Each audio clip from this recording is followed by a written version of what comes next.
Welcome to another edition of Smells Like Hope, the podcast dedicated to shining the light on drug and alcohol addiction. I am your host, Rob Wiles. I'm a 20-year professional wrestling veteran, and I'm also an addict. Joined, of course, by my co-host, the lovely and talented Chris Casanova.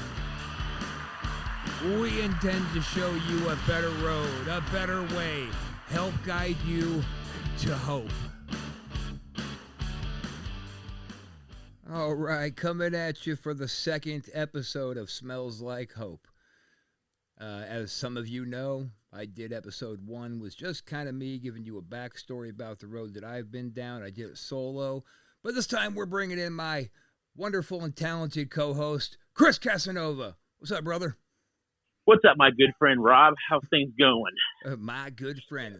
I can't help but think you're being a bit of a smartass, but let's go with that. Okay. Well, there you go. Love it. Of course, conspicuous by his absence, Chris was late to get this podcast started. There's a surprise. Well, I don't want to let you down, so why break a good thing, right? Oh, no. See, I thought you were going to talk some smack, so I was coming at you like Ref Ron did that day up in Marysville when we fought Snuka and Tonga Kid. And then you gave him a leg drop in the back of the head for his big mouth. Well, yeah. I mean, I'm on the road all day. I'm trying to get there as quick as I can, and I'm in traffic and blah blah blah. I lost directions, and I'm getting there, and it's just like he comes in. Oh, by the time you show up, he was like, seriously, like it's like. First of all, I don't know who you are. Yeah, huh? What'd you say? Shut up. Where's Rob? Yeah, basically, shut up. Come on. I was like, I didn't know who he was. I'm like, okay, you're some ref or whoever you were. I didn't really know who he was. All right, shut up. Where's Rob? Oh, he's over there. It's like, but he got his receipt, and it was all good. And he knew it. We talked in the back after, and he was like, yeah, I know. Like he was cool about it, and it worked itself out. But I had the best view in the house as I was on the ground, about to get pinned. Yeah. I could just look right over, and I just saw his poor face bounce right off that canvas. Yeah, oh, yeah. Christ, that was great. Anyway, yeah, that was big. this is not Wrestle Shoot, so we should move on to what we're doing. But yeah, everybody, sure. Don't forget to check out Wrestle Shoot Radio. We have a lot of fun doing it. You're gonna have a lot of fun listening to it. And if you don't, you can give Chris Ward a leg drop from Chris Ward Reality. Yep, exactly. I'll be waiting for the leg drop. So, well, I'm ready, man. Let's kick it off. Well, like I said, last time we did this, I did the first episode of this. I really just went over my story and incarceration and the road to hope. As they were getting the bird's eye view from an actual addict and what my experiences were. Yeah. But a lot of people don't realize, who aren't in that situation, don't realize how much addiction and alcoholism spreads out and just screws up the whole family and the whole dynamic. And the damage can just last for so long. And you, my friend, have firsthand knowledge of that. Well, yeah, I mean, absolutely. Well, I definitely want to touch on that. I mean, I remember, us when you're in that stage of your life, we had conversations, about what was going on. You were telling me lots of things, saying, "Oh yeah, this is just my life, and it is what it is." And no matter what I said, it really wasn't even registering with you. I mean, so I took an approach as like more supportive, like just kind of listening. I just listened. That's all I did. And because again, anything I said to you, it wouldn't have mattered. Like, and so obviously you saw the light down, eventually, and you got better, and you're definitely on a great path right now. And it's funny too, because like what I was saying to you, all the things I said of, I'm just a felon, I'm going to end up getting out of this life either by death or prison, and all that stuff I was saying, I just really, really believed it, because that wasn't me talking, that was that little white bag of powder talking, but it screws up the chemistry of the brain so massively. I learned about all that in rehab, of all places. Yeah. But like at the time, the Rob you were talking to really meant it. No, it was,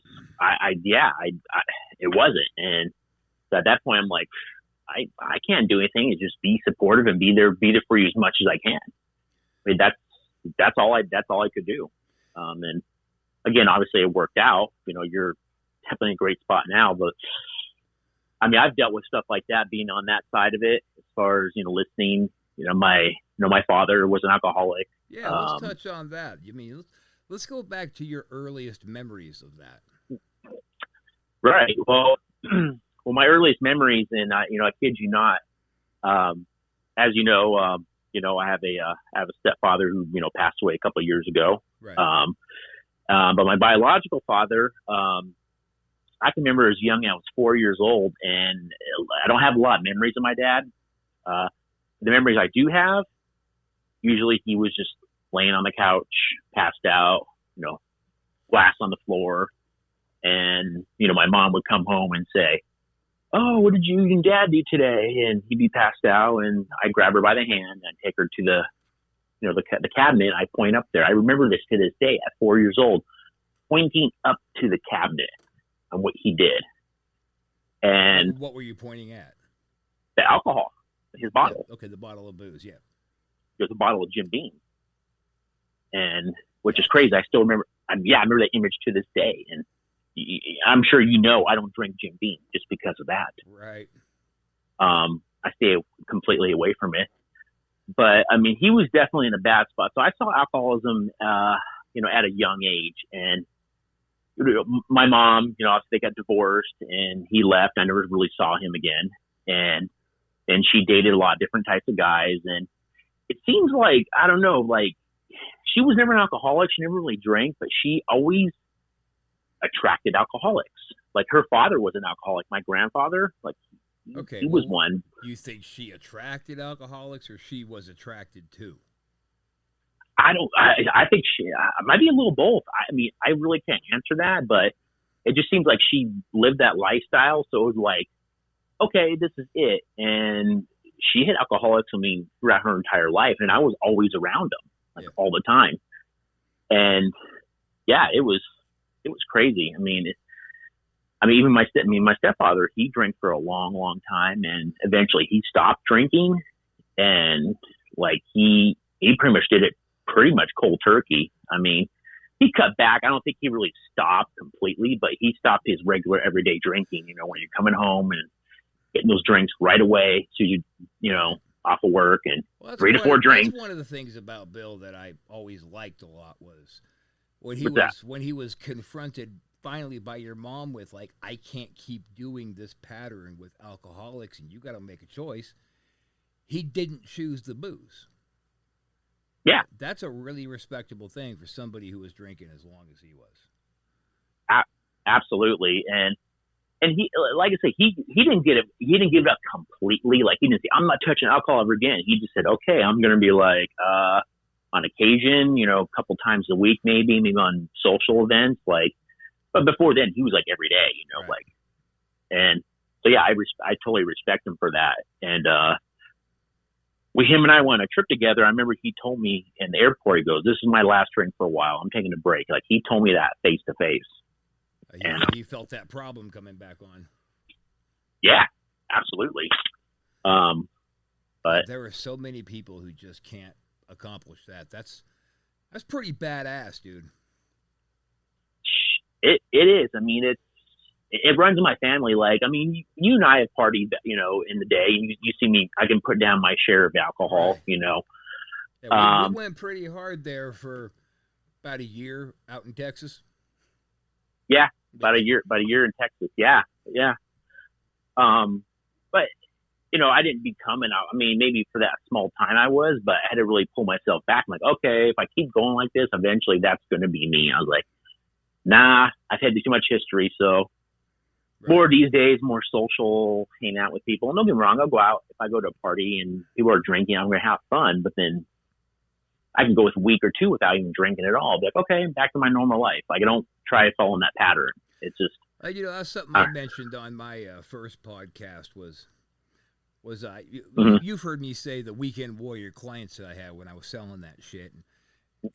These guys just had that ability to pick some up and party for the weekend, take their leftovers, just put it in a drawer and put it away, just go back to their lives. And, it's not too long before I just, bam, I'm rehab bound, is when I realized that I didn't have that anymore. I had I couldn't just put some blow in the dresser and be like, yeah, I'll come back to another time. Hell no. If I have it, I'm doing it. I'm doing all of it.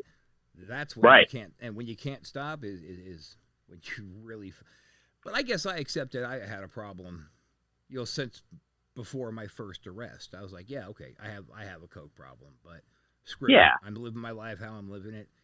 Is it like when I vanished on you for 6 months and you're like, where the hell is Rob at? You probably thought I OD'd, huh? Oh yeah, I mean, a lot of things break through mine. OD'd, or you just took off. I mean, who knows? I mean, a lot of things. I didn't know, and I was like, well, either I never hear from him ever again, or eventually he's gonna call, or reach out, or in jail. So you're in jail too. But you did eventually 6 months later. Like, okay, we connected, and it was like kind of like nothing really happened. I mean, nothing. We didn't really leave off on anything. Kind of just continued what we were talking about.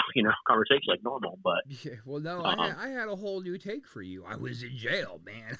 Damn, it was terrible. And looking back on it wasn't as bad as I made it out to be. I made it out to be as bad as I did because I didn't have any drugs in there. Mm-hmm. Yeah. Right. But that goes back to I'm going to circle back to how drug problems don't just affect the druggie. They reach out and hurt people all over the place. My parents had to deal with what I was going through, and they didn't know what to do. And you, lost my girlfriend due to drugs, and I thought I was going to be with her for ever. And she just said, Jack, I'm out. Well, yeah, I'll explain on that side of it. When you circle back around, it's, seeing that, through, like, say, my father, even my sister, I will dive in that later. And just even, with you and people I've seen have gone through that. I've had a couple friends as well, and it literally hurts you. It does inside. You can't do anything. You're kind of like almost helpless, because I'm not a counselor, and probably some counselors could even help. I mean, there's people that do drugs and alcohol that are really smart as well. They know what to say and not say to counselors. They can kind of fool some of those people. Sure. But anyways, you could be dumb as a rock junkie, but junkies are the craftiest, most ingenuitive people in the world. Even the dumbest junkie knows what to say to a counselor to get them off their back. Right. Exactly. So anyways, I couldn't do anything, and that sucks, man. And all you can do, like in my experience, is just listen. Don't try to problem solve, because me in the beginning, I was, maybe how I get. I'm like, okay, we can do this, you can do that, blah blah blah blah. I'd be like, what the hell are you talking about? I was trying to be logical about it. I'm like, wait a second, I can't do this anymore. And I had to really pull myself back and say, and just listen and just be, because I'm not going through what you're going through, but it's on my end, it just was sad. It couldn't do anything, and so it's a problem both ways. It really is. Families and everything, and friends, and just terrible. And then you have those people like your mom, who raised by an alcoholic, dated all alcoholics, married another probably alcoholic at the time. Yeah. She just has so many codependent tendencies. Yeah. And that wasn't something that was, that's not something you're just born with. That's something that's beaten into you. Right. It's taught to you, beaten into you. You eventually it becomes your reality. Like, that's what it is. Like, okay, I need this, or I need this person. I'm codependent. It's crazy. My sister's the same way. I mean, hers is a little different. She's more, I mean, I guess I can call it the same, but whoever she's with at that time, she becomes that person. Like, it's codependent on that person's lifestyle. Right. Like, for example, she's dating a guy that drinks a lot, and now, in essence, she's become a drinker, like, every day, and not just a couple times a week. It's every day. She goes to the fridge, pulls out drinks, 3 to 4 shots, couple beers. Posts it on social media and brags about it however she can think of. yeah, and it, and she talks about it, and it's like, okay, people are going to see you see that every day. So I'm like, oh yeah, you're an alcoholic. I mean, it's, but And anyhow, it's, she is definitely on a fast track to alcoholism, since that's yes, already like because they say alcoholism is partly genetic. hmm So yeah, oh, you got lucky and you didn't catch that gene, but Heather is just so dependent. Maybe I shouldn't have said her name, but your sister is so dependent on just chaos and brutality and pain and sadness. She's going to take it on however she can get it.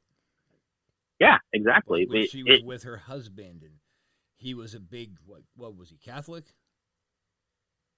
Oh yeah, she went like 100% Catholic. It was Yeah. like craziness, and I don't want to bag on religion, because I believe in God, but anyways, it was an extreme. It was like kind of too extreme, and it was kind of like it was depending. She's like codependent on that. That's what she needed to get her through. Like, I don't know. Not saying it was unhealthy. Well, yeah, maybe it was unhealthy, Well, but it's also worth mentioning to everybody who's listening that she never went to church ever before him.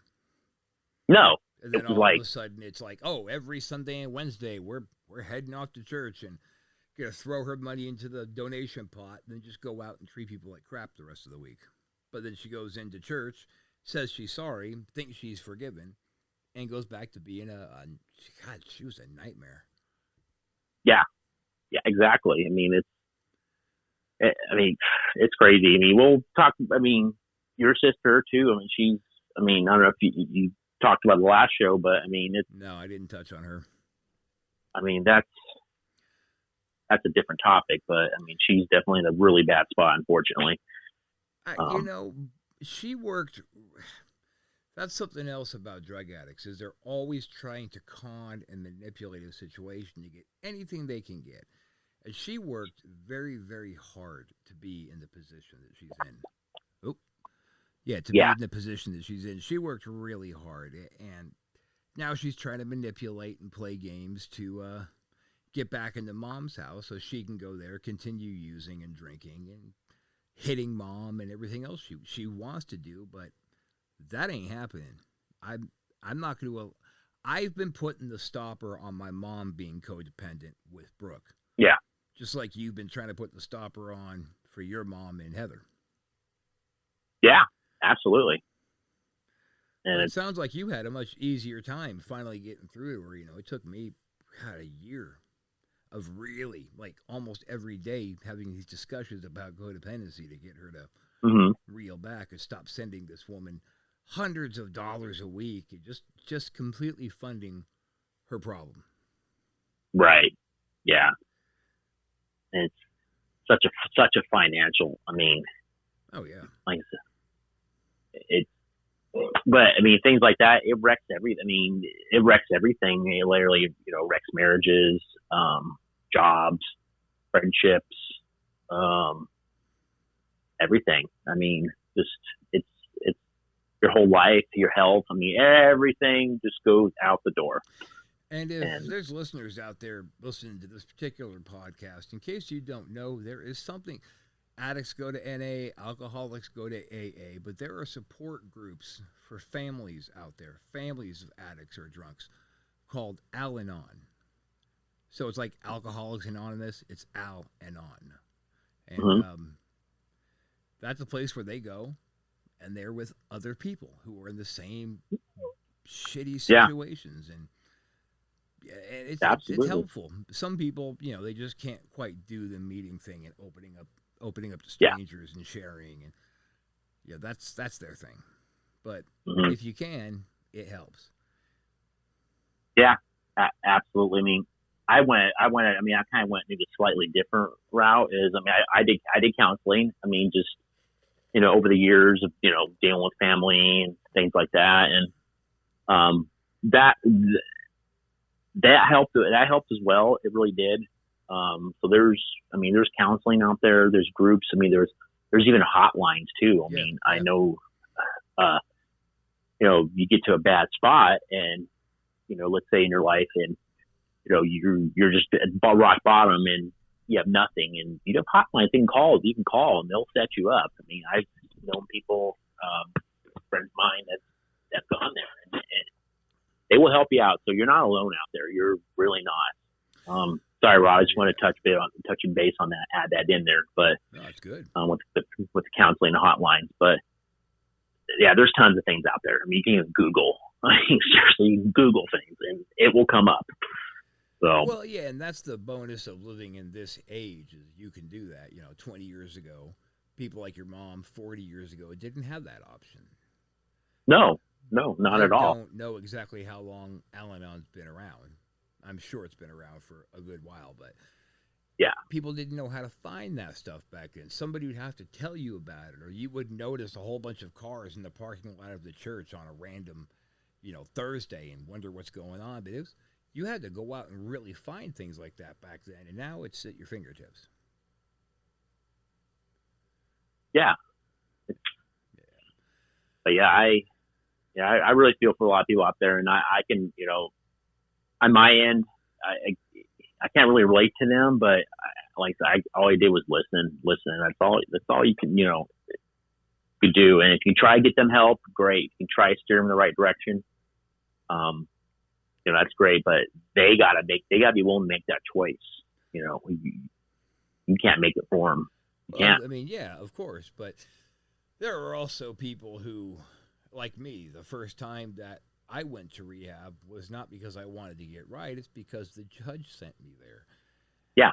And I was in there pissed the whole time. But the first one that I went to, that was just a grab some money scheme. Those guys were that I'm not going to say the name of the facility, but they were just a horrendous joke. The staff were rotten people. They weren't concerned about your well-being. The whole thing was a bummer. But it was a whole lot less of a bummer than sitting in jail. Mm-hmm. But the second one I went to, and I'll say that one was Gateway here in Pittsburgh. Those people actually cared, and people who can manage to get there when the judge orders you in, I've seen people start to take it seriously in there. So it's not just about making the decision to go and get better. It's also about choosing the right place. Like, do your homework. Look up the stats. Talk to the people first. Don't just drop your loved one off at the front door of any old rehab facility and call it a day. Yeah. Because they might come out of it. Because, like, when I was in, the one that I won't mention, when I was there, it was as big a drug school as jail was. People in there teaching each other how to get away with drug crimes. Wow. Although they didn't really get away with it because they were in rehab too, court ordered. So, yikes. When I was in jail, I used to chuckle listening to these guys trying to tell each other, "Oh, this is how you do A, B, and C without getting caught." What are you talking about? You're sitting in jail. You got caught. What do you know? Why am I taking advice from you, scrub? Yeah. Everybody gets caught. Yeah, and everybody's a jailhouse lawyer, and that's true. I mean, if there's anybody out there listening to this, getting a chuckle out of it and doing all that won't happen to me bullcrap, it will happen to you. Everybody gets caught. If you decide you want to deal in narcotics, you are going to get caught. It's just a matter of time. There's a whole lot more cops than you. And they've been dealing with people. They have so many experience dealing with people like that on a multiple occasion basis. I mean, they're like all the time. So this is like nothing new to them. It's not like they've not seen anything. I mean, come on. Yeah. So you will get caught. I mean, they got the tools and they got the talent to get it done. And like those Castle Shannon guys who picked me up on my second arrest. I wish I took advantage of that time when they gave me that love shot to clean myself up. Yeah, but I didn't, of course. I took the lesser charge that they offered me in hopes that I would get better, and just cool. Time to get back to life, and life was drugs, and drugs was life. Yeah, absolutely. Whew, man. Wow. And I tried to trick myself back then into thinking like, Oh yeah, I'm really happy with how life's going. Ooh, but no, it sucks. It sucked. I look back Well, on it now and realize how miserable I was. well, yeah, I think it. I mean, like you're just a different you're a different person. I mean, it's just you kept telling you kept lying to yourself. Basically, you lied to yourself. I mean, so many times. And I guess eventually, I don't know. Would you believe it? Yeah. I mean, Sure. you probably did. You probably believed your lie. But I'm gonna get caught, or whatever it is. But No, I knew the first time, before I got caught the first time, I was real arrogant. Oh, I won't get caught. I'm smarter than that. I'll just be real careful. I won't get sloppy. mm-hmm. Please. Yeah. Wow. Nobody lies to you better than you can lie to yourself. Yeah. Wow. Well, I mean, I honestly, I hope we touched a lot of people today. I hope we got a lot of listeners and really listening to this real talk, from us, because, yeah, if you need help, seriously, gosh, listen to this, reach out, do something. It's make that choice, please. So I'll share something about what happened recently, and of course I'm not going to name any names, but the what? So I'm going to touch on something that happened recently. I'm not going to name any names, but okay. I'm hoping it just makes a point of, and I told you this one already, but I'm just about to wrap up the drug court system. They gave me drug court instead of 20 years in prison. Yay. Huh. And there was a woman in my program who was supposed to have graduated this month. She did her full 2 years. She took all of her classes. She went to meetings 3 or 4 times a week. All of her drug tests were clean. She always got excellent reviews from the probation, from justice-related services to the judge. She was just a glowing, shining example of what you can accomplish. She got a certification to work in drug and alcohol counseling. She did all of this in that 2 years she was on house arrest. Just rocked it. She's also taking care of a ailing, aging mother like I do. Mm-hmm. And then this whole COVID thing happened, when the courts closed and there was a lot of confusion about what they were going to do next. And I don't know why or how, but one night she decided she was going to use again, overdosed, and died. Gosh. Yeah. And yeah. Let me tell you about this. So we're having this meeting with the PO. All of his defendants were, brought over to the probation office so he can do a little review on everybody. And he told the stories. He told the story of what happened to her. And I'm listening to all these other drug addicts in there with a very screw her attitude. Well, I didn't really know her, so I'm not really moved. And everybody was just being really cold about the whole thing. And I sat there through the whole thing, almost until when we were going to leave. And I stood up and turned around and said, "What the hell is wrong with you people?" She was one of us. She was one of us. She went in front of the same judge that we go in front of every month, and every month she got an excellent review. How many of you have gotten 100% excellent reviews? I haven't. And you're saying because you didn't know her that it doesn't matter? She was just about to freaking graduate. And something happened in her life, I think, that overwhelmed her to the point where she went to default. This is how I can blow it off and just let it go for a night. And she probably got a bad bag of heroin with a whole bunch of fentanyl in it and overdosed and died. And I pretty much had most of the room hanging their head in shame like they were kids being scolded. But I meant it. They needed to take that shit home with them. Yeah. Like, what do you mean you don't care? What if it was you? And the whole room was saying they don't care. That's the problem, is addicts get themselves so convinced that the people they love are done with them, but they don't care about anything except what's happening to them, which is the typical problem with drug addicts anyway, very selfish. Sure. It's all about them, basically. Yeah. But that really screwed my head up a little bit because she was a badass. She was a hero in that circuit. of somebody who was, I mean, I was a cokehead. I didn't mess with opiates or pills or heroin. Thank God I never tried that out. And that's a hard thing to kick, and she did. And then, just that fast, she's dead. Yeah, wow. Yeah. It can go that fast, and, I'm not saying this to get sympathy or any violence playing, but it's getting hard out there for your drug addicts and alcoholics. They have these people who are poor because they spend all their money on drugs. So they have, like, usually county assistants to get them into a rehab and let them get through it. But they're getting ready to pull all that. The taxpayers are getting tired of their money being used to treat addicts. So pretty soon there's going to be a whole lot less people trying to take care of us. So we need to take care. We need to take care of each other. And these people go, oh, I didn't know her, so I don't care. Well, that's just the biggest dick comment that they could have said to me. Some people's kids. Yeah, that's unbelievable. Yeah, it kind of leaves you speechless, huh?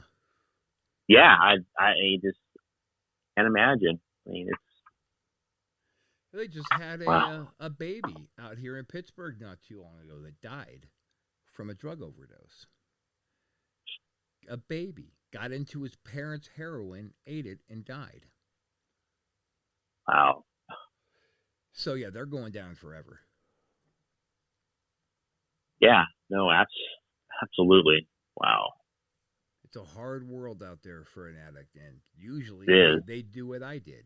They just suffer in silence, keep it all to themselves. Mm. If I wasn't out there selling drugs for a while, I was just sitting home alone. Yeah. It was just easier that way for me. I mean, how many times did I ignore your calls back then just because a lot. I didn't want to talk to anybody? I just set it to voicemail. And I did it like on the second ring, so you knew I was sending it to voicemail, just being a jerk. Oh, yeah. Yeah, you're like, oh, yeah, there's a voicemail. So, okay, we talked about your mom and her codependency and how's that shaping up right now? No, it's going. I mean, it's going good. I mean, right now, I mean, my mom's really near. She lives near me, and it's great. I mean, we definitely talk. We definitely talk every day, and it's really good. And she's actually I had mentioned this to you. She's actually going out on a date like tomorrow. Get out of here! You didn't tell me that. No. I was actually going to tell you, and I don't know why it slipped my mind, but yeah, my stepfather, he basically was my dad. He raised me since I was like 12, 13, but he passed away last year, cancer and everything. But so it's been over a year, and this is a gentleman that kind of a friend of his. They all kind of know each other. They're just going to hang out and have some lunch and just talk. And they talk on the phone here and there, but yeah, they're going to go out tomorrow and just hang out. And she just wants something to do to do something with somebody, and same with him. Just want to hang out and just have conversation, just talk. Be around another man, or he wants to be around another woman. So yeah, I'm happy for her. So, and to my knowledge, he doesn't, definitely doesn't drink, and so I think it's a good thing for her. And her and my sister are not on, not really on talk. They talk a little bit. She's going through issues. I know I touched on that earlier, but well, we didn't really touch on anything around your mom and your sister. Yeah, we talk about codependency. I mean, wherever she's with. I mean, right now she's with an alcoholic, and she's starting to do drink more and more. But that's definitely probably another story, more detail on another time. But getting back to my mom, yeah, she's doing really well, so right. I'm very happy for her. That's fantastic. Yeah. Well, all right. That's good stuff. I mean, I'm thinking we can kind of probably put a pin in that for now and get this episode wrapped up. We don't want to drag it on too long, but I want to do my standard. If somebody is out there right now listening to this podcast and they are suffering in silence, You do not have to do this alone. You do not have to suffer. I don't care how angry your family and anybody who loves you, I don't care how angry they are at you right now. They want you to get better. They want you back. You don't owe it to them to get well. You owe it to yourself. And no matter how much you think they hate you and they won't talk to you, they will. They will be back. I promise you, they will be back. You don't have to do this alone. You don't have to suffer in silence. And if nobody has said it to you today, I love you. You deserve to get well. You deserve a better life. I got myself well. I'm getting ready to go buy a house in Tampa, Florida. I'm a homeowner in Pittsburgh. I have a nice new car. Life gets better afterwards. You can't see it now, but I promise you, it's going to get better if you take that first step. The scariest part is taking the first step to get well. Any parting words there, Mr. Casanova? Wow. Yeah. You couldn't have said it better. I couldn't say it better than you can, but well, all right. You're absolutely right. I mean, there is light at the end of the tunnel. There really is. And like you mentioned, you're a homeowner. You're right now in Pittsburgh. You're going to buy a home in Tampa, a nice car. Like, I've seen that because I've seen where you were at and to what you've become. So on that side of things, yeah, it does get better. There's definitely hope out there. So yeah, I can vouch for it. Indeed, and even on your side of things, codependency is a sickness that is attributed to use. It just is. There's no way around it. But your mom, how she's getting on now after you finally helped smarten her up, it's magic how much more her life is improving just because she took a chance. And she went out there to stay with your sister, and your sister abused her and used her and was just a general bleep word. And she finally, the gates opened, she saw what was going on, and she got the hell out of Dodge. And she's back here close to you, who take care of each other like a family should. And everybody out there listening, if your family member is sick, there are steps you can take. If you are sick, there are steps you can take. Take it from me, and I'm not going to sit here and say put down my accomplishments by saying if I can do it, you can do it. What I am going to say is you can do it. I promise you. Some people will have a harder time than others. But let me, before we cut out here, one last thing. I was looking up some stats today that just upset me. Really bad. And that's the state of the world right now. People who go to treatment, inpatient, the relapse rate for people coming out is 85%. 85% of the people coming out of rehab relapse. People who go to outpatient treatment to try to get well, 2 out of 3 of them still use during their outpatient treatment. People, I'm telling you, if we all start looking out for each other, this 85% crap, that doesn't have to be. That's just what is right now. But we can stop it. We can all stop it together. We can stop this opiate epidemic. Do for others. Take care of yourself. Take care of each other. And we'll see you next time. Take care, guys.